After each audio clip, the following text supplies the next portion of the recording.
Olá, seja muito bem-vindo. Meu nome é Felipe e nesse vídeo eu vou fazer a análise completa dos resultados apresentados pelo Banco Inter no primeiro trimestre de 2019. Se você tem interesse por esse tipo de conteúdo de análise de empresas, de investimentos, já se inscreve aqui no canal, ativa a notificação, porque a minha intenção é postar vários vídeos de análises de várias empresas diferentes. Eu não sei se você sabe, mas eu abri lá no meu Instagram uma votação para saber sobre quais empresas as pessoas queriam que eu fizesse uma análise. Foram muitos votos, tive que contar um a um. Na verdade, minha equipe de estagiários, teve que contar um a um, mas a grande vencedora, com até uma certa folga para a segunda colocada, foi o nosso queridíssimo Banco Inter. Então, respeitando o resultado da votação, eu vou fazer agora a análise do Banco Inter. Antes de passar para os números, eu quero fazer só uma breve introdução do que é o Banco Inter, caso você não conheça. O Banco Inter é o primeiro banco 100% digital do Brasil. Ele assumiu essa roupagem de banco digital mais ou menos em 2015. Só que o Banco Inter já tem uma longa história. Ele foi fundado ali nos anos 90 pela família Menin, que também é dono da MRV Construtora. Coincidência ou não, a principal fonte de receita hoje do Banco Inter são os créditos imobiliários. Então, em 2015, o Banco Inter se assumiu como banco de varejo 100% digital. Na época ele se chamava Banco Intermédio. Em 2017 ele alterou o nome para Banco Inter e em 2018 ele abriu o seu capital na bolsa. Então, sem mais delongas, vamos partir direto para a análise dos resultados do primeiro trimestre do Banco Inter. Vamos lá para o computador. Então, pessoal, vamos para a análise do resultado apresentado pelo Banco Inter no primeiro trimestre de 2019. Destacando que o Banco Inter é conhecido como o primeiro banco 100% digital do país. Embora seja um banco que muita gente gosta, que muita gente usa, eu mesmo adoro o Banco Inter, mas na hora de analisar empresas a gente tem que se ater aos números e deixar a paixão um pouco de lado. Então é isso que a gente vai fazer a partir de agora. Vamos lá. Antes de entrar nos balanços, nas DREs do Banco Inter, nos números propriamente ditos, números contábeis, vou falar aqui um pouquinho de alguns destaques operacionais que o banco apresentou nesse primeiro trimestre de 2019. Lembrando que toda a análise que eu vou fazer aqui é comparando ano com ano, é uma comparação de 12 meses, ou seja, eu vou comparar os resultados do primeiro trimestre de 2019 com os do primeiro trimestre de 2018. Então, o primeiro destaque é o número de contas digitais abertas no Banco Inter. A gente pode ver que em 2018, primeiro tri, eles tinham mais ou menos 500 mil contas abertas e um ano depois esse número saltou para quase 2 milhões de contas abertas. É um crescimento muito expressivo, um crescimento de 260%. Isso é um número muito grande, de aquisição de novos clientes. Só para exemplificar como esse número é gigante, a média de aberturas de contas por dia útil no Banco Inter foi de 8 mil contas abertas por dia no primeiro trimestre de 2019. Então imagina uma empresa que consegue 8 mil novos clientes por dia. É uma taxa absurda de aquisição de novos clientes. Somado ao crescimento da base de clientes, a gente também pode perceber uma diminuição do custo de aquisição de clientes que está relatado aí nesse primeiro gráfico, que a gente vê aqui. Em 2018 eles tinham um custo de aquisição de clientes, o famoso CAC, de cerca de R$ 22,60 e em 2019 eles estão com um custo girando em torno de R$ 21,50, ou seja, eles estão conseguindo mais clientes gastando menos dinheiro. É o famoso ganho de escala. Somado a isso, a gente pode perceber também a diminuição do custo de funding. O que é o custo de funding? É o custo do dinheiro captado pelo banco. Você deve saber que uma das principais fontes de renda dos bancos é captar dinheiro barato e emprestar esse mesmo dinheiro a uma taxa maior. E essa diferença é o que a gente chama de spread bancário. Então, quanto mais barato um banco consegue captar dinheiro, maior vai ser o lucro dele, porque ele vai emprestar por um valor maior e essa diferença ele embolsa. Então, o custo de funding é justamente o custo que o banco tem para captar o dinheiro. A gente pode ver que em 2018 o custo de funding do Inter era de 91% do CDI. E agora, no primeiro TRI de 2019, eles apresentaram um custo de funding de 76% do CDI. É uma diminuição expressiva, ou seja, o banco está conquistando mais clientes a um CAC mais baixo e com um funding mais baixo também, ou seja, a tendência é que a margem de lucro aumente. Então, vamos ver na prática se foi isso que realmente aconteceu. Isso que a gente está vendo aqui na tela é a DRE apresentada pelo Banco Inter. E aí tem um comparativo entre a DRE de primeiro TRI de 2018 e o primeiro TRI de 2019. E numa DRE, a primeira coisa que a gente olha, né, o nosso instinto é olhar o lucro. Então a gente pode perceber aqui que o lucro do Banco Inter cresceu nesse período de 12 meses. Em 2018 ele tinha registrado 11 milhões no primeiro trimestre do ano, e em 2019 ele registrou 12 milhões, então um crescimento de mais ou menos 8%. E isso é bom, a gente sempre espera que as empresas que a gente investe, que elas estejam apresentando lucros crescentes. Porém, tem um detalhe, que é o seguinte: embora o lucro tenha crescido, o resultado operacional do Banco Inter caiu drasticamente. Como a gente pode ver aqui, o resultado operacional registrado agora nesse primeiro TRI de 2019 foi 67% menor do que aquele registrado em 2018. É uma queda muito forte e a gente tem que entender os motivos que levaram o banco a registrar tamanha queda no resultado operacional. E ao ver isso, você também vai entender por que o banco, apesar de ter crescido a base de clientes, ter diminuído o custo, por que ele registrou esse resultado operacional negativo e como pode, mesmo registrando esse resultado operacional negativo, ele ter apresentado um crescimento do lucro. Vamos analisar isso agora. Para a gente entender isso, vamos começar analisando o resultado bruto do Banco Inter. A gente vai ver aqui as receitas de intermediação financeira e as respectivas despesas de intermediação financeira. Como a gente pode ver aqui, as receitas do Banco Inter cresceram 26% no período analisado. Isso é muito bom, reflexo direto do aumento da base de clientes, de mais operações de crédito gerada, de mais renda de float e etc. Analisando com mais profundidade essas receitas, a gente pode perceber que a principal fonte de renda do Banco Inter disparado são as operações de crédito. Isso é meio que o modelo de negócios do banco. Ele isenta muitas taxas, muitas tarifas, ele abre mão de receitas de tarifas e foca em ganhar com o crédito, com empréstimos. Especificamente falando sobre esses empréstimos que o Banco Inter faz, quase 60% da carteira de crédito do banco é composta por créditos imobiliários, aquele famoso empréstimo para casa própria, né? Muita gente nem desconfia, mas o crédito imobiliário é o carro-chefe do Banco Inter. Além disso, outro fato interessante sobre a carteira de crédito do Banco Inter é que o banco ainda tem uma boa parte de ativos em liquidez, ou seja, são ativos que não estão empregados em empréstimos, que não estão emprestados para as pessoas e que estão, por exemplo, aplicados no Tesouro Direto, que obviamente rende menos do que o empréstimo que o banco faz. Então, a carteira de crédito do Banco Inter ainda é conservadora em relação ao tamanho dela e o banco ainda tem muitos recursos em liquidez que ele pode emprestar e aumentar essa receita de operações de crédito. Outro destaque em relação às receitas foi o grande aumento das receitas de aplicações interfinanceiras. O que é isso? São aquelas aplicações que o Banco Inter mantém para alta liquidez, ou seja, aquele dinheiro que o Banco Inter pode precisar no curto prazo e ele não deixa parado, ele deixa investido e rendendo dinheiro para o banco, né?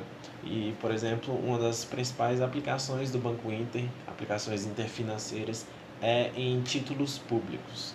Então, como aumentou muito o número de clientes do banco e o número de pessoas depositando dinheiro no banco, esse tipo de receita aumentou também, porque o volume de capital transitando pelo Banco Inter aumentou, o que possibilita que o banco aumente essas receitas, beleza?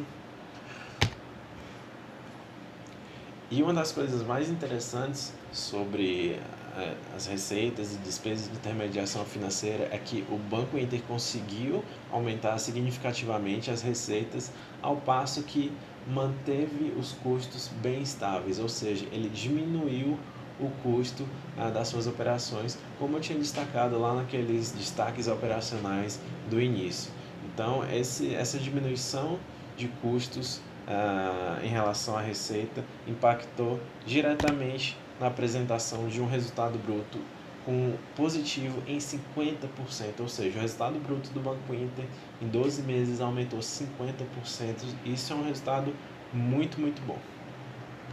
Porém, aí que vem, logo em seguida vem os problemas, que são as despesas operacionais e administrativas. A gente pode ver que o Banco Inter registrou um resultado bruto 50% maior, porém o resultado operacional quase 70% menor.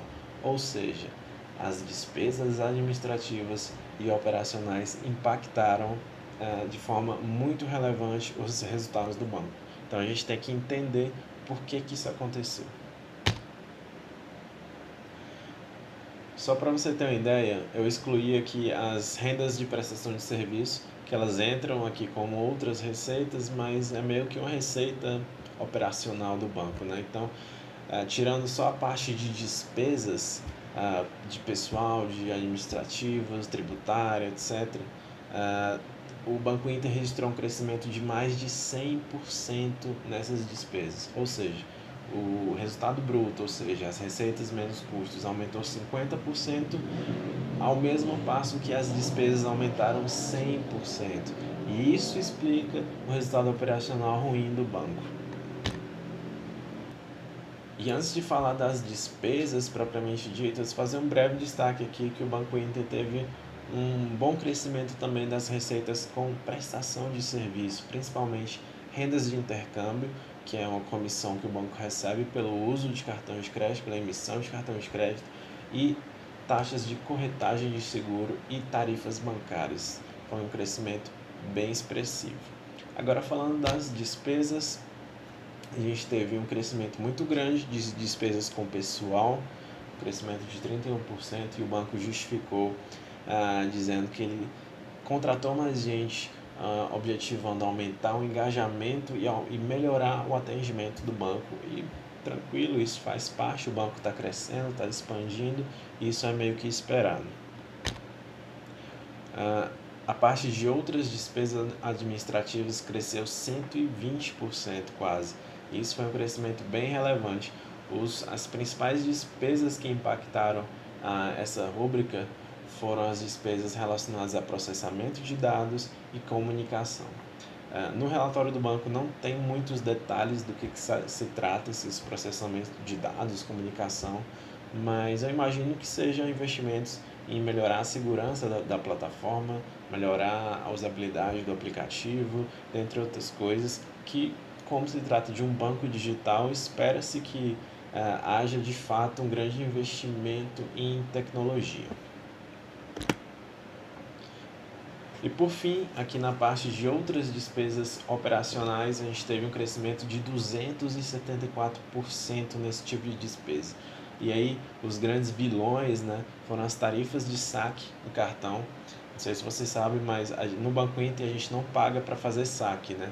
Só que o banco é cobrado por isso. Existe uma tarifa cobrada ao banco que ele absorve essa tarifa, ele não repassa para o cliente. Então, esse tipo de tarifa teve um peso bem relevante nos resultados do Banco Inter, desconto concedido e outras despesas que, infelizmente, o banco não detalhou muito bem do que se trata no relatório apresentado.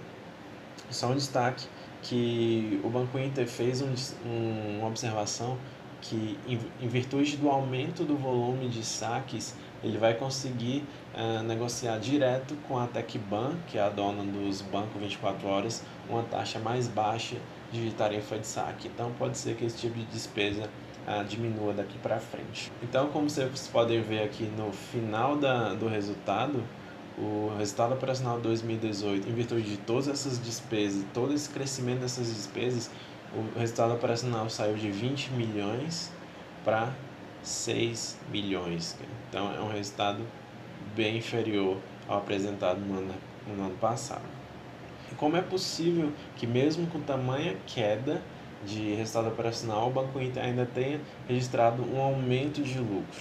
Bom, isso foi possível devido a uma manobra tributária, né? É uma gestão de imposto que eles fazem. Não vou precisar aqui os detalhes, mas você pode ver que em 2018 eles pagaram 6 milhões e 700 de imposto, e em 2019 eles tiveram uma restituição, digamos assim, um diferimento de 7 milhões e meio. Então essa manobra tributária é que foi significativa para o banco ter conseguido apresentar um lucro superior ao apresentado em 2018. Então, concluindo essa análise, o que a gente pode destacar de pontos positivos e pontos negativos? Primeiro, os pontos positivos. O Banco Inter apresentou um crescimento exponencial do número de clientes, um crescimento muito forte mesmo, tem sido uma característica do banco, e isso reflete diretamente no crescimento das receitas. Obviamente que quanto mais clientes o banco consegue captar, maiores serão as receitas que ele vai ter. Nem todos os clientes monetizam, alguns clientes ficam só na parte gratuita, mas a tendência é que quanto mais contas abertas, mais clientes entram no banco, mais eles consigam monetizar esses clientes. E mesmo que o cliente fique só na parte gratuita, digamos assim, só o fato de uma pessoa depositar, por exemplo, 10 mil reais no Banco Inter e 10 dias depois essa pessoa transfere o dinheiro para uma corretora, por exemplo, esses 10 dias que os 10 mil ficaram parados lá, o Banco Inter está monetizando isso. Então, quanto mais clientes, mais receitas. E, além disso, o Banco Inter conseguiu diminuir significativamente o custo de aquisição dos clientes e, principalmente, o custo de floating, ou seja, o custo do capital levantado junto a esses clientes. Porém, vamos destacar aqui alguns pontos negativos. Primeiro foi o que eu destaquei bastante, foi o aumento expressivo das despesas com pessoal, administrativas e operacionais. E aí eu faço uma observação sobre isso. O Banco Inter, ele não é um banco ainda consolidado, é um banco que ainda está se encontrando, que está crescendo muito forte e melhorando a cada dia, se adaptando a sua plataforma. Quem é cliente mais antigo do Banco Inter, eu comecei no Banco Inter acho que no começo de 2017, percebe que o banco tem evoluído muito, o aplicativo tem melhorado muito, eles têm investido muito em novas formas de segurança, melhorar a segurança do acesso ao aplicativo, à conta. Então tudo isso demanda mais custo de TI, mais investimento em pessoal e etc. E logicamente que isso vai aplicar em aumento de despesas fixas, mas a ideia é o Banco Inter vai aumentando as suas despesas fixas até chegar num ponto confortável e depois disso ele meio que mantém naquele ponto e espera as receitas crescerem. Então o Banco Inter está numa fase de expansão, está numa fase de se encontrar, de amadurecer como instituição financeira, e isso demanda muito investimento, demanda aumento de despesas fixas. Mas a ideia é que na medida que o banco vai crescendo, o ganho de escala permita que essas despesas sejam cada vez menos relevantes. Porém, hoje, como a gente pode perceber, esse crescimento de despesas tem impactado os resultados. E por fim, um ponto negativo que eu posso citar aqui é a forte concentração das receitas do Banco Inter em operações de crédito imobiliário. Eu não vejo o Banco Inter como um grande player de crédito imobiliário que justifique tamanha concentração das suas receitas nesse único tipo de crédito. Então é isso, eu espero que você tenha gostado da análise, eu espero que tenha te ajudado a entender um pouco dos resultados e do próprio modelo de negócios do Banco Inter e até mesmo de como funciona mais ou menos o processo de análise de uma empresa. Se essa análise fez sentido para você, dá o like aqui embaixo e comenta também o que você achou desses resultados. Comente se você investe no Banco Inter, se você ficou com alguma dúvida e também deixa um comentário dando sugestões de empresas que você quer que eu analise, porque as minhas análises vão ser baseadas 100% nas sugestões que você e outras pessoas vão dar tanto aqui no YouTube como no Instagram. Então é isso, compartilha também esse vídeo para a galera que você conhece, que investe no Banco Inter e vamos para cima. Abraço!